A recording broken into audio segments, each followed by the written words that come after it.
হুম হুম। না, ধুৎ, ধুৎ।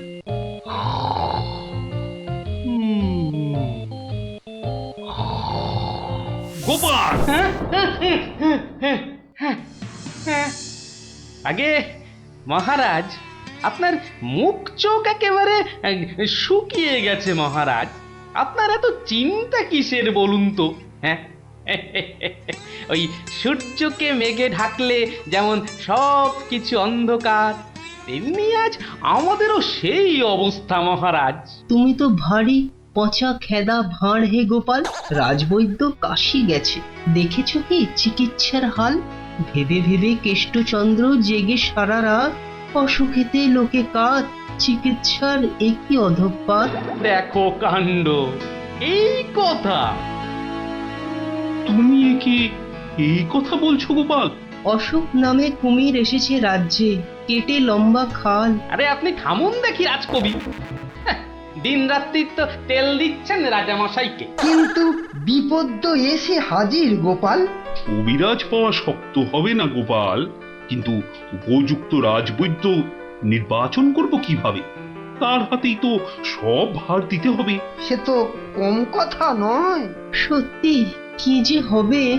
রাজবৈদ্য নেই ভাবলেই পেটটা কেমন গুড়গুড় করছে মহারাজ। বড় ভয়ঙ্কর ব্যাপার। কি করে ঠিক ঠিক রাজবৈদ্য নির্বাচন করব সেই চিন্তাই এখন করছি। রাজামশাই যদি অভয় দেন, তাহলে সবচেয়ে গুণী রাজবৈদ্যকে আমি নির্বাচন করে দেব। তুমি হ্যাঁ ভাঁড় করবে রাজবৈদ্য নির্বাচন? হ্যাঁ?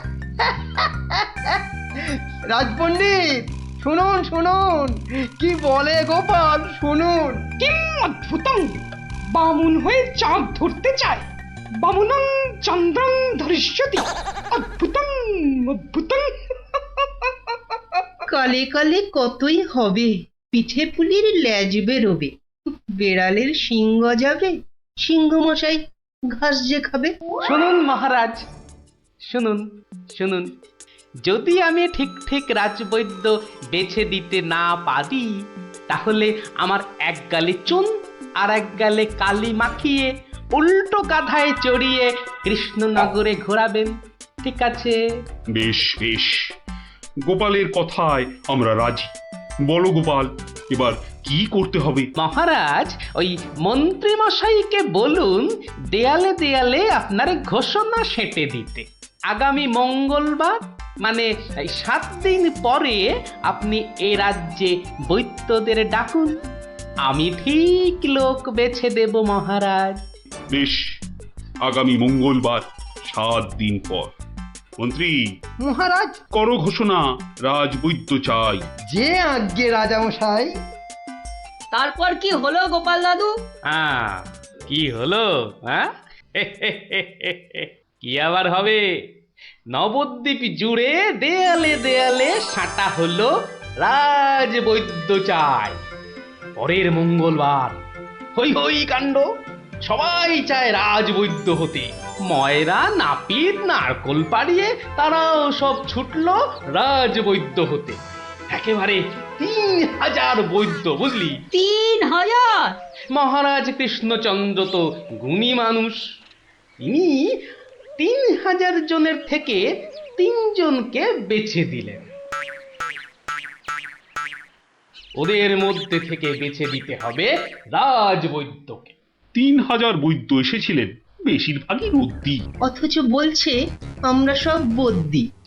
আরে চুপ করো না বাবু, রাজামশাইকে বলতে দাও না ভায়া। আমি 3000-এর মধ্যে 3 জনকে বেঁচেছি। এইবার তোমাকে আসল বাছা বাঁচতে হবে, আর ঠিক মতো না হলে এই গালে মাখিবে চুন, ওই গালে কালি, গাধায় চড়িয়া ভাঁড় খাবে গালা গালি। হ্যাঁ, আমি তৈরি আছি কবি মশাই। আপনি কাকে কাকে বেছেছেন মহারাজ? মন্ত্রী মশাই, ডাকুন ওদের, এটা আপনার কর্ম। প্রথম বৈদ্য এসেছেন সেই সুদূর কিষ্কিন্ধা থেকে, নাম শ্রী শ্রীল আয়ু আচার্য দন্তলাবণ্য মহার্ণ। কোথায় কোথায়? আসুন আসুন মহান্নব মশাই, এগিয়ে আসুন এগিয়ে আসুন। দ্বিতীয় বৈদ্য, দ্বিতীয় বৈদ্য এসেছেন অলকাপুর থেকে। ওনার নাম হলো মম নাম পিণ্ডাইকরণ কবিরাজন পুঙ্গবং চরক শাস্ত্রী। দেখো কাণ্ড, এত বড় বড় নাম মনে রাখা ভয়ানক শক্ত বুদ্ধিমশাই। আমি ওনাকে বলবো আচার্য মশাই, আর আপনাকে বলবো শাস্ত্রী মশাই। মন্ত্রী মশাই, এবার তৃতীয় কবিরাজকে ডাকুন। তৃতীয় কবিরাজের নামটা বড় ছোট, শাস্ত্রী নয়, আচার্য নয়, নবদ্বীপের লোক। খুব বয়স হয়েছে। ওর নাম হলো, আমাকে লোকে বলে বুড়ো কবিরাজ। কি কি রোগের চিকিৎসা করেছেন একবার বলে দিন। বলতে গেলে আমি কোনো রোগেরই চিকিৎসা করি না, একদম আকার।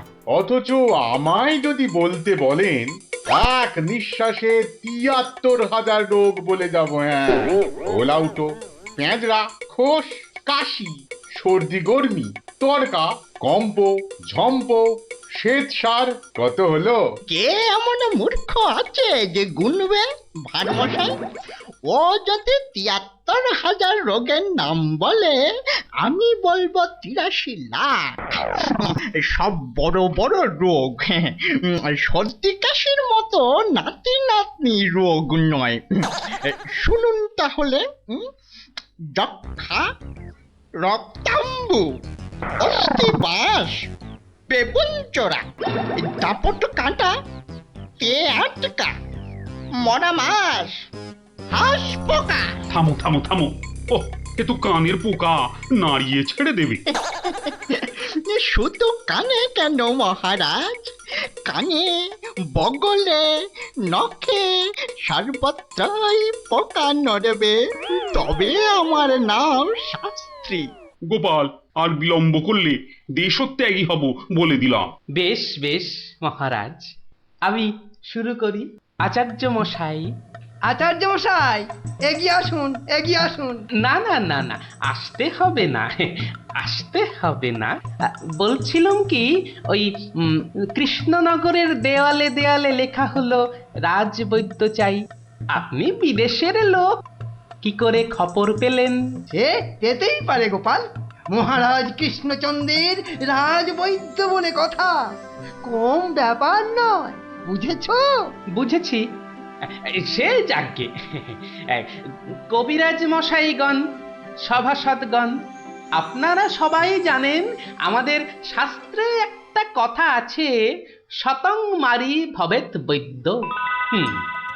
যে কবিরাজ যত বেশি মারতে পারবে সে তত বড় বৈদ্য। নিন আচার্য মশাই, আপনি বলুন কজন মরেছে এ পর্যন্ত? কি করে হুট করে বলি? বলুন বলুন, ওই ২-৪টে কম বেশি হলে সেটা কিছু হবে না। তা ধরেন মোট রোগী দেখেছি ৩,৮০৬ জন গতকাল পর্যন্ত। হাততালি হাততালি হাততালি। এবারে বলুন আচার্য মশাই, তাদের মধ্যে মেরেছেন কজনকে? মানে কজন মরেছে আর কি। একেবারে ২৫০০০। যমরাজের ঘরে পাঠিয়ে আমি কবিরাজ। আর দুর্দুর নাবালক দুগ্ধপোষ্য ২৫০০ মেরেই একেবারে হনুমানের মতো লাফাচ্ছে, দেখো। হ্যাঁ, এ কবিরাজি না করে রাজসভায় নাচুক মহারাজ। এ রোজই ২.৫ পো আদা নিম পাতার সঙ্গে বেটে খাওয়া উচিত। আপনি কতজন রোগী দেখেছেন শাস্ত্রী মশাই? ১৫০০ হবে, কি বলো? আমি দেখেছি ১৮,৭৭১ জন, মরেছে ১৮,৩০০। লোকে আমার দেশে আমার ছবি রেখে চরণামৃত খায়, বুঝেছেন?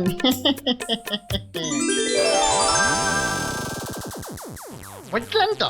একবার দুজন সৈনিক দৌড়াতে দৌড়াতে এসে থামলো, খবর এনেছে ওরা। তা আমি শক্তি বাড়াবার জন্য একটু শরবত দিলাম। ওরা খেলো? খেলো, ফুলে গেল, পটাং করে ফেটে মরে গেল।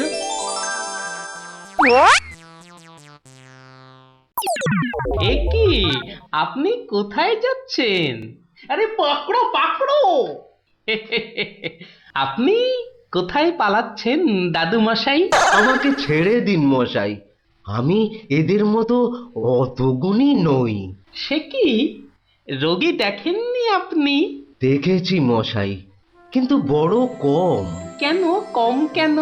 আমি যে রোগ হতেই দিই না।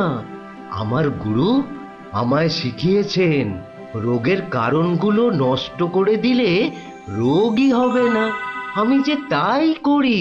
কত রোগী এতদিন দেখেছেন কবিরাজ মশাই? সারা জীবনে আমি দেখেছি 1000 খানেক রোগী, আর মরেছে মাত্র 30 জন। তাতেই আমার লজ্জা করে। তাই বলছিলাম আমায় ছেড়ে দিন। আমি এদের মতো এত বড় কবিরাজ নই। আমি বড় তুচ্ছ। এখানে এসে খুব ভুল করেছি। কিন্তু কবিরাজ মশাই, এখানে না এলে আপনি আরো ভুল করতেন যে। কারণ মহারাজ কৃষ্ণচন্দ্র আপনার মতন রাজবৈদ্যকেই খুঁজছেন। যে কবিরাজ রোগের কারণগুলো নষ্ট করে দেন তিনিই যে শ্রেষ্ঠ। যে কবিরাজ রোগীর মৃত্যু হলে দুঃখ পায়, লজ্জা পায়, তিনিই তো শ্রেষ্ঠ। মহারাজ, এই আমার শ্রেষ্ঠ কবিরাজ। নির্বাচন শেষ মহারাজ। সাবাস গোপাল, সাবাস। তোমার রাজবৈদ্য নির্বাচন এই দেশের সর্বশ্রেষ্ঠ শিক্ষা। তুমি শুধু হাসির রাজা গোপাল ভাঁড় নও, তুমি এই বাংলার অলংকার। সত্যি গোপাল দাদু ঠিক বলেছিলেন রাজবৈদ্য। রোগের চিকিৎসার চেয়ে বড় হলো রোগ হতে না দেওয়া। তাই সামান্য রোগ হলেই চিকিৎসালয়ে আসতে বলে ঢেড়াদার ঘুরে বেড়াচ্ছে। এমন রাজবৈদ্যকে তুমি বলেই নির্বাচন করতে পেরেছো। রাজামশাই ঠিকই বলেছেন, তুমি শুধু হাসির রাজা নও, তুমি জ্ঞানের রাজা গোপাল ভাঁড়। হ্যাঁ পিসিমা, আমি তোমার কেষ্টচন্দরের ভাঁড়। আর দরজাটা খুলবে নাকি এই রোদে? খুলছি বাচ্চা, খুলছি। একা মানুষ তো। আয় আয় আয় আয় আয়, ভেতরে আয়। একদম জ্বলে পুড়ে গেছিস দেখছি। বস বস বস, আমি একটু জল এনে দিই। নে দেখিন, জলটা খেয়ে নে। একটু চিনি যে দেব তার আর জো আছে? জানিস বাবা, মাস 4 আগে 1 আনার চিনি কিনেছিলুম। তা হত ছাড়া পিঁপড়ে গুলো সব শেষ করে দিয়েছে গা। তুই বাবা শুধু জলটাই বরং খেয়ে নে। ও, ঢের কিপটে দেখেছি। এ তো দেখি হাড় কিপটে। না না পিসি, ওই চিনি টিনির দরকার নেই। এমন সময় এলি বাচ্চা, একটু জিরন দে তুই। আমি এক গাল মুখে দিই কিছু। না না না, তুমি ব্যস্ত হইও না পিসিমা। হ্যাঁ, তা পিসি কি রেঁধেছ গো আজ? বিধবা মানুষের আর রাধা বাড়া। গাছে লাউ ছিল, ওটা পেড়ে ঘন্ট করেছি। আর এই আতপ চালের ভাত।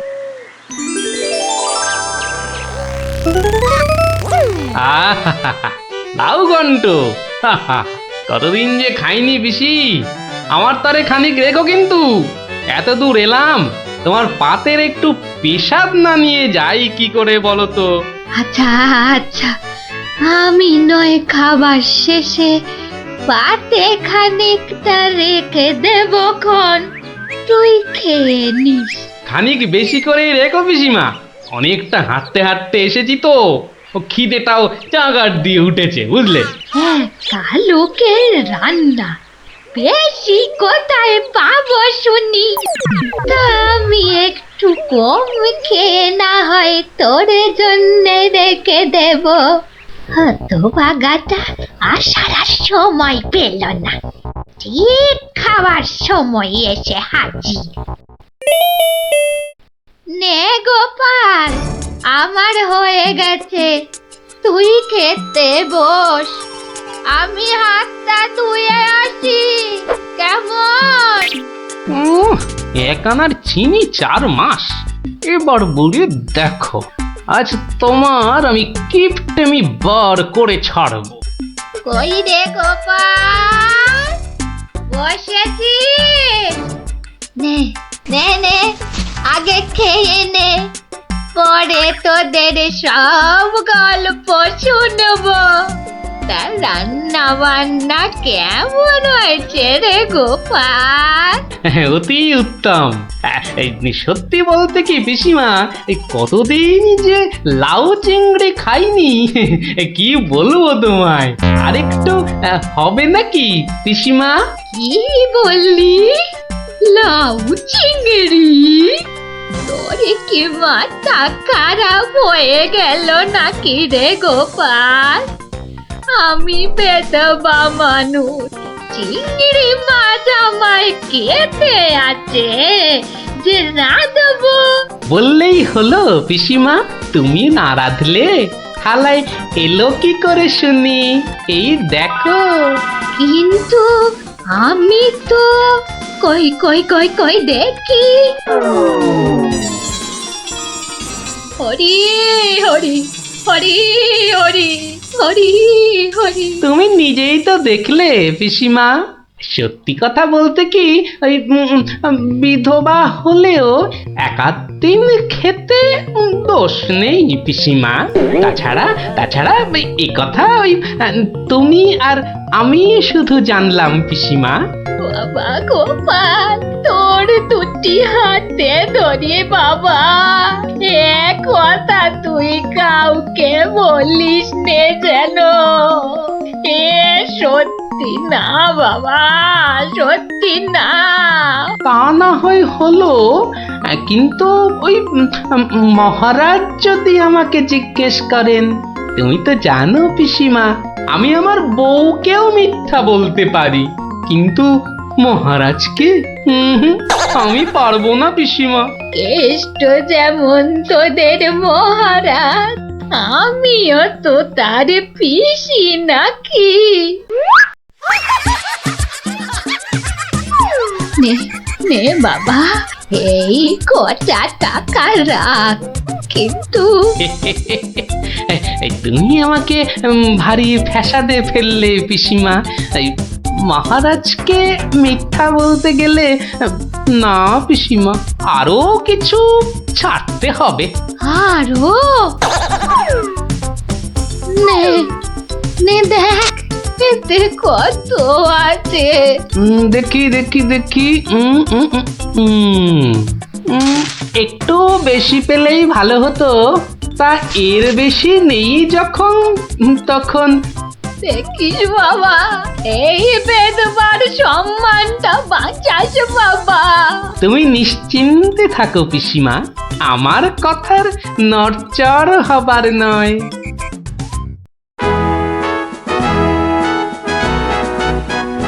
এসো এসো গোপাল, এসো। কিন্তু তোমার মুখটা ওরকম বিষণ্ণ দেখাচ্ছে কেন? নিঘাত পিসিমার কাছে জব্দ হয়ে এসেছো। সে আর বলতে, আমি গোপালের মুখ দেখেই ধরেছি ব্যাটা আজ একেবারে লেজে গোবরে হয়ে গেছে। মন্ত্রীমশাই একদম ঠিক ধরেছেন। আরে বাবা, রাজামশাইয়ের পিসিমার থেকে টাকা আদায় করা কি চারটিখানি কথা? কি হলো গোপাল, তবে কি তুমি সত্যি সত্যি টাকা আদায় করতে পারোনি? মহারাজ, পেরেছি মহারাজ, পেরেছি। এই নিন। তাহলে তোমাকেও তো চিন্তাগ্রস্ত লাগছে কেন? আপনি যদি অভয় দেন তো বলি। না না, তুমি তুমি নির্ভয় বলো গোপাল, নির্ভয় বলো। অভয় যখন পেয়েছি, বলছি তবে শুনুন মহারাজ।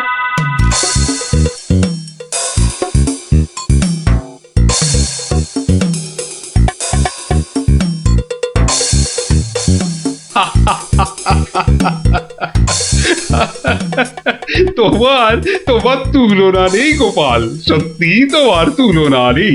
তবুও তুমি তুমি এত বিষণ্ণ কেন? আগে আপনার বিধবা পিসিকে ঠকিয়ে না না গোপাল, একদম নয়। আমি তো শুধু টাকা আদায় করতে বলেছিলাম, অন্য কোনো শর্ত তো ছিল না।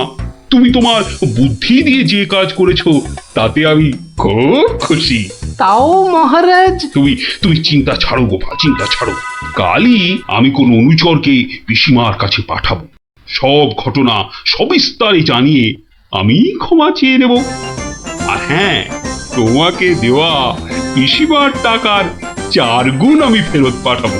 এবার আমি শান্তি পেলাম মহারাজ, আপনি যথার্থই ন্যায় বিচারক।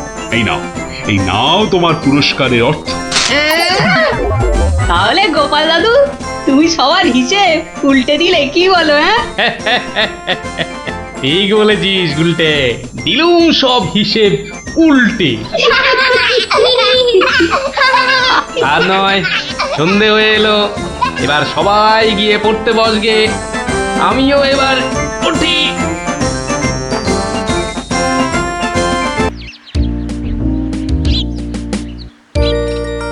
শোনো শোনো শোনো সবে, শোনো দিয়া মনো, ধরণীতে বড় দাতা হলেন কৃপণ। আহা বেশ বেশ বেশ, আহা বেশ বেশ বেশ, অনাহারে অর্ধাহারে নাহি করে ভোজ, টাকাগুলো সাবধানে তুলে রাখে রোজ। খুবই সাধারণ ভাবে জীবন কাটান, গোপালের বউ কহে শোনে পুণ্যবান। আহা বেশ বেশ বেশ। বলো কি গিন্নি, হ্যাঁ কিপটে কিনা বড় দাতা? তা নয় তো কি, হ্যাঁ শাস্ত্রেই তো লেখা আছে। রাখো তো তোমার শাস্ত্র। আরে বাবা, তোমাকে বাদ দিয়ে আর কটা কিপটে লোক দেখেছো শুনি? কি বললে? আমি কেপন? আরে না না না, তুমি কিপটে হতে যাবে কেন? আমি বলছিলাম কি, বলছি যে ওই 1 কাপ চা হবে নাকি? হ্যাঁ, নিকুচি করেছে তোমার চায়ের, পাঁচালি মাথায় থাক, আমি চললুম। বলি তোদের দিদিমা দুধ চিনি খরচের ভয়ে 1 কাপ চাও দিলে না আমায়। তা তোরাই বল, দিদিমাটা হাড় কিপটে কিনা? গোপাল দাদু, আজ একটা কিপ্টের গল্প শোনাও। কিপটের গল্প? হ্যাঁ, কিপ্টের গল্প। শোন তবে। একদিন মহারাজ রাজসভায় বললেন, অনেকদিন ধরেই একটা প্রশ্ন আমার মাথায় ঘুরপাক খাচ্ছে, কিন্তু কিছুতেই সঠিক জবাব পাচ্ছি না। আপনার প্রশ্ন ব্যক্ত করুন মহারাজ, আমি আর টেনশন নিতে পারছি না। পৃথিবীর সবচাইতে বড় দাতাকে? এটার কি এমন কঠিন প্রশ্ন মহারাজ? স্বয়ং মহারাজ কৃষ্ণচন্দ্রের চেয়ে বড় দাতা আর কেউ আছে নাকি? একদম সত্য মহারাজ, আপনি থাকতে। কি গোপাল, তোমারও কি তাই ধারণা? কি হলো গোপাল, তুমি দেখছি খুবই চিন্তিত হয়ে পড়লে। মহারাজ অপরাধ নেবেন না হুজুর, পৃথিবীতে সবচেয়ে বড় দাতা একজন কৃপণ মহারাজ। বেটা ভাঁড়ের হলোটা কি? মহারাজের খেয়ে পড়ে বলে কিনা। থামুন আপনি। হ্যাঁ গোপাল, তুমি বলো। দেখুন মহারাজ, একজন কৃপণ সারা জীবন অতি সাধারণভাবে থেকে আধ পেটা খেয়ে টাকা পয়সা জমিয়ে রাখে মহারাজ, কিন্তু তার মৃত্যুর পর সেই টাকা তার নিজস্ব কোনো কাজেই লাগে না মহারাজ। তার উত্তরাধিকারীরাই সব লুটে পুটে খায়। বেটাকে এবার পেয়েছি বাগে। গোপাল, তুমি তো জানো ওই হদল কুতকুতপুরে আমার এক বিধবা পিসিমা থাকে। বুড়ি এতই কিপটে যে 1 বেলা রান্না করে তো 3 বেলা খায়। হ্যাঁ মহারাজ, আমি জানি। এখন তুমি যদি আমার সেই পিসির কাছ থেকে কিছু টাকা আদায় করে আনতে পারো, তাহলে তোমাকে যথাযথ পুরস্কার করব। আর না আনতে পারলে? এর নতুন কি মহারাজ, কাজ করলে পুরস্কার, নচেত তিরস্কার। আমি রাজি মহারাজ, আদেশ করুন কবে যেতে হবে? তাহলে কালই তুমি রওনা দাও, শুভস্য শীঘ্রম। আমি মহারাজের পিসিমাকে ভালো করে চিনি গোপাল, বুড়ির হাত দিয়ে জলও গলে না, আর তুমি কিনা টাকা আনবার বাজি ধরলে। বুঝলেন মন্ত্রীমশাই, বুদ্ধি খাটাতে খাটাতে মাথায় টাক পড়ে গেল। এখন সব বুদ্ধি এখানে এসে জমেছে, একটু ঢেকুর তুললেই। তবে কালই আমি রওনা দিচ্ছি মহারাজ। ঠিক আছে গোপাল, ঠিক আছে। তারপর তারপর কি হলো গোপাল দাদু? তারপর আরে মহারাজকে তো বলে দিলুম পিসির থেকে পয়সা নিয়ে ফিরব, কিন্তু কিপ্টে বুড়ির থেকে পয়সা আদায় করা কি চারটিখানি কথা রে? তাহলে তুমি হেরে গেলে দাদু। অত সহজ হেন কোনো কাজ নেই যা আমি করতে পারি না। তো রাজ দরবার থেকে বেরিয়ে আমি চললুম সোজা বাজারের দিকে। দে মা আমায় তো বিলে দাদি, দে মা আমায় তো বিলে দাদি। রাজার পিসি বড় কিপটে ভারী, তার থেকে যে আনবো করি। দে মা আমায় তো বিলে দাদি। ইগো কুচো চিংড়ি কত করে গো কর্তা? এগে এমন কিছু না, মাত্র 100 টাকা কিলো। হ্যাঁ তা মাত্রই বটে। এখন আর দরদামে করার সময় নেই, তাই না হলে ঠিক আছে গো, শতখানেক দাও দেখি। মাত্র 100 গ্রাম। কেন গো, 100 নিলে পয়সা লাগবে না বুঝি? তা লাগবে বইছি, কিন্তু 100 নিলেই আপনি কি খাবেন আর ছেলে বউরেই বা কি খাওয়াবেন? ও সে নিয়ে তোমার ভেবে কাজ নেই কর্তা, তুমি ওই 100ই দাও।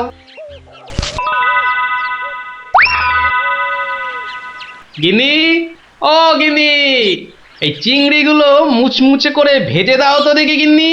বলে দিন দিন তোমার বুদ্ধি শুধু লোপ পাচ্ছে নাকি? হ্যাঁ, এই শনিবারে বার বেলায় চিংড়ি এনে হাজির করলে যে বড়। হে বাবা বড় ঠাকুর, বাবা পাগলটার অপরাধ নিও না বাবা। যাও যাও যাও যাও, ওগুলো ফেলে দিয়ে এসো গে।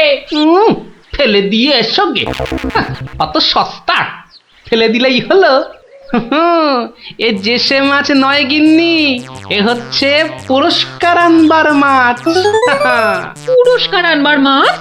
ব্যাপারটা কি? একটু খোলসা করে বলো দেখি। আরে বাবা, আগে যা বলি শোনো, শোনো দেখি।